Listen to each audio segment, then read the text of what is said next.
অবাধ, সুষ্ঠু, নিরপেক্ষ নির্বাচন নিশ্চিতে ন্যূনতম সংস্কার শেষে দ্রুত জাতীয় নির্বাচন দেওয়ার দাবি জানিয়েছেন বিএনপি মহাসচিব মির্জা ফখরুল ইসলাম আলমগীর। ঠাকুরগাঁয়ে সাংবাদিকদের সাথে আলাপকালে তিনি স্পষ্ট জানিয়ে দেন, সংস্কার নামে জনগণের ইচ্ছার বিরুদ্ধে কিছু চাপিয়ে দেওয়ার চেষ্টা হলে বিএনপি তা মেনে নেবে না। এদিকে ঢাকায় ব্রিফিংয়ে দলের সিনিয়র যুগ্ম মহাসচিব রুহুল কবির রিজভী বলেন, পরাজিত শক্তি নিউ ইয়র্ক টাইমসে মিথ্যা তথ্য দিয়ে বাংলাদেশের বিরুদ্ধে অপপ্রচার চালাচ্ছে। মইনুল হাসান জানাচ্ছেন বিস্তারিত। সঠিক প্যাড আর সঠিক তথ্য দিয়ে এসব সামলে নিব এক হয়ে। Monalisa sanitary napkin. Eid ul Fitr উপলক্ষে নিজ জেলা ঠাকুরগাঁয়ে নেতাকর্মীদের সাথে শুভেচ্ছা বিনিময়ের ফাঁকে গণমাধ্যমের মুখোমুখি হন বিএনপি মহাসচিব মির্জা ফখরুল ইসলাম আলমগীর।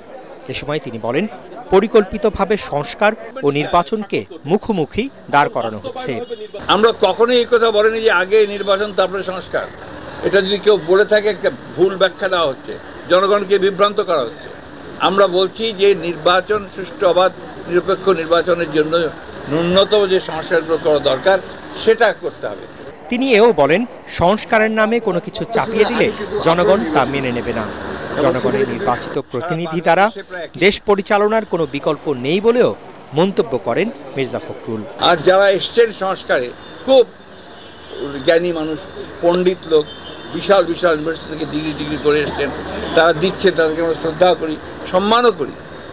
কিন্তু তারা যদি জনগণের বাইরে গিয়ে কিছু করেন, সরি টু সে, আমরা সেটাকে সমর্থন করতে পারবো না। যারা নির্বাচিত তারা দেশ চালায়।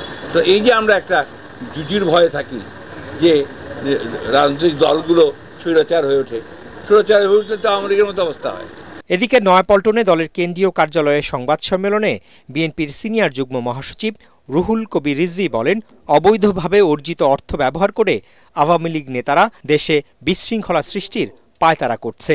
নিউ ইয়র্ক টাইমসে বাংলাদেশে আবার ইসলামী উগ্রবাদের উত্থান ইত্যাদি বলে আপনার যে প্রতিবেদন প্রকাশ হয়েছে, আজকে যারা পরাজিত শক্তি, সেই পরাজিত শক্তি এবং তাদেরকে যারা মদত দেয়, তাদের যৌথ প্রচেষ্টা এর মধ্যে থাকতে পারে।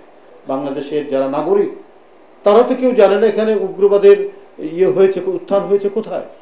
রিজভী অভিযোগ করেন, বিচ্ছিন্ন কিছু ঘটনাকে কেন্দ্র করে কয়েকজন উপদেষ্টা পরিকল্পিতভাবে বিএনপির বিরুদ্ধে অপপ্রচার চালাচ্ছেন। মইনুল হাসান, এটিএন বাংলা, ঢাকা।